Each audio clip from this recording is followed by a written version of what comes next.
Sir రాబోయే parliament ఎలక్షన్స్లో తెలంగాణ నుంచి ఏ పార్టీ గెలిస్తే మంచిగా ఉంటుంది? తెలంగాణ నుండి కాంగ్రెస్ గెలిస్తే మంచిగా ఉంటుంది. బీజేపీ గ్యాస్ ధరలు పెంచిండు,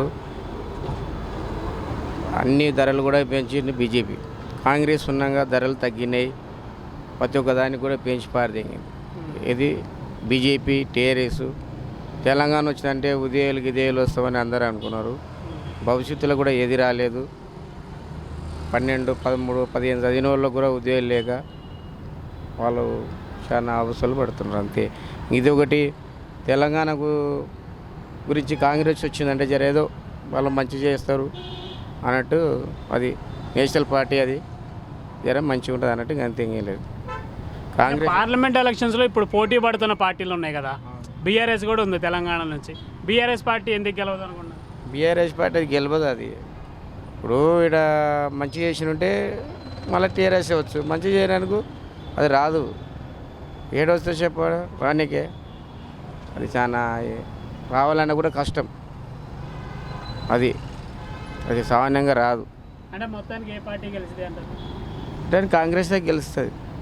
రాబోయే పార్లమెంట్ ఎలక్షన్స్లో కాంగ్రెస్ గెలుస్తుంది. అది ఏంటంటే ఇప్పుడు కాంగ్రెస్ సీట్లు వచ్చినాయి కదా, మళ్ళీ ఎంపీ సీట్లు కూడా కాంగ్రెస్ రావచ్చు. టీఆర్ఎస్ 1, 2 టీఆర్ఎస్ వస్తుంది. బీజేపీ కూడా 1, 2 రావచ్చు, అంతకంటే రాదు.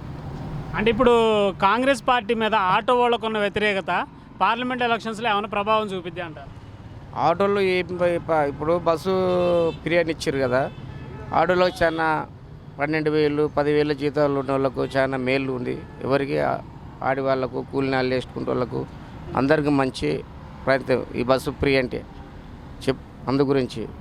అంటే ఆటో వాళ్ళకి మద్దతుగా బీఆర్ఎస్ పార్టీ వాళ్ళు తిరుగుతున్నారు, అంటే ఇది రాజకీయ ఎత్తుగాడే అంటారా?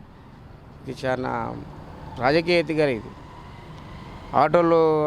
ఆటోలకు ఛాలెంజ్లు వేసి పోటలు కొట్టి అన్నీ కొట్టినప్పుడు ఆటోలో గుర్తు లేకున్నదే.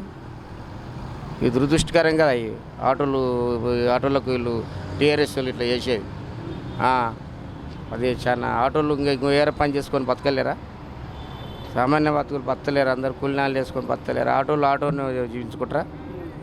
అందుకోసమని కూడా ఏ పనిలో కూడా ఆ పనులు వచ్చేస్తగలుగుతాయి చేసుకుంటే. కానీ ఆటోని టీఆర్ఎస్ వాళ్ళు ఆటోకు మేలు చేస్తే ఏం చేస్తారు చెప్పు?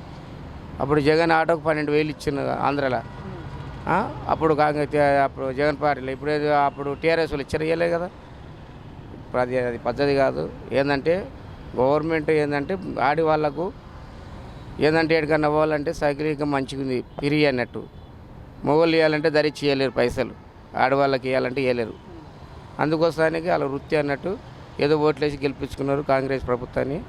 అది మంచిది. కానీ ఆటోలకి అన్యాయం కాదు. ఆటోలో పోతూనే ఉంటే మొగోళ్ళు ఎక్కుతలేరా? అంటే కొంతమంది ఆటో వాళ్ళు మాకు సరిగా ఆదాయం రావట్లేదు, ఏం రావట్లేదు అని ధర్నాలు చేస్తున్నారు, అలాగే ఆటోలు తగలబెడుతున్నారు కదా, అవి కరెక్ట్ అంటారు? అది దురదృష్టకరం. కావాలని టీఆర్ఎస్ వాళ్ళు రెచ్చగొట్టుడు, ఆటోలు అన్యాయం చేసుకుంటాడు. లేకపోతే అందరూ ఫోటోలు గిట్టలు అన్నీ కొట్టలేదా? అందుకు కూడా చాలా దురదృష్టకరం. అది ఆటోలు చేసుకున్న పని ఈ టీఆర్ఎస్ వాళ్ళు రెచ్చగొట్టుడు చాలా అది న్యాయం కాదు. అది అంటే ఇదంతా రాజకీయాల కోసమే బీఆర్ఎస్ చేస్తుంది. అలాగే రాబోయే పార్లమెంట్ ఎలక్షన్స్లో కాంగ్రెస్ గెలుస్తుంది అంటారు? కాంగ్రెస్ కంపల్సరీ, అది లోకల్ పార్టీ, ఆ వరుసందున్న పార్టీ కాంగ్రెస్ నిదానంలో గెలిచగలుగుతుంది. ఈ టీఆర్ఎస్ రెచ్చగొట్టుడు కూడా ధర్మం కాదు, అది పద్ధతి కాదు. ఏదంటే కొన్ని దినాలు కూడా ఇది ఏంది ఏం కథ అని చూసుకోవాలి టీఆర్ఎస్ వాళ్ళు. ఇది చాలా రెచ్చగొట్టే పద్ధతి కాదు. అలా టీఆర్ఎస్ వాళ్ళు ఇట్లా చేస్తున్నారు. అది అంటే రాబోయే రోజులలో కాంగ్రెస్ పార్టీ ఇంకా అభివృద్ధి చేసింది అంటారా?